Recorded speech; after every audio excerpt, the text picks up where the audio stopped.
मधून आपल्या मुलाबाळांना चांगलं प्रोटीन मिळेल. पनीर, दही, दूध, ताक हे सगळं आपण पॅकिंगचं घेतो आणि त्यामधून आपल्या आरोग्यासाठी चांगले फायदे होतील. ते सेवन केल्यानंतर खूप छान वाटतं असं आपल्याला वाटायचं.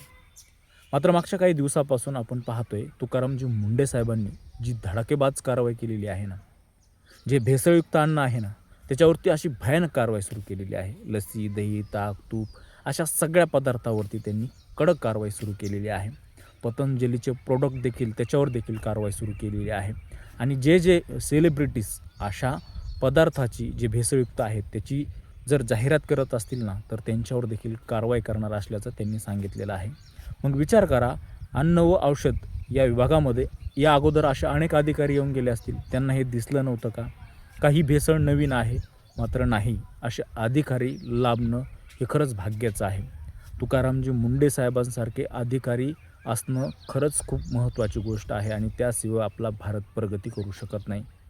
ज्या प्रकारे त्यांनी कारवाईला सुरुवात केलेली आहे ना, ते भेसळयुक्त जे काम करणारे लोकं आहेत, फॅक्टऱ्या आहेत, त्यांचे धाबे दणाणून गेलेले आहेत. अक्षरशः त्यांच्यावरती कारवाई सुरू केलेली आहे. रोज अनेक ठिकाणी कारवाई होते. खरं तर आपण दही, ताक, तूप हे सगळ्या गोष्टी आपल्या मुलाबाळांना आत्तापर्यंत विष म्हणून देत होतो. खरंच अशा अधिकाऱ्यांना आपण सल्यूट केला पाहिजे.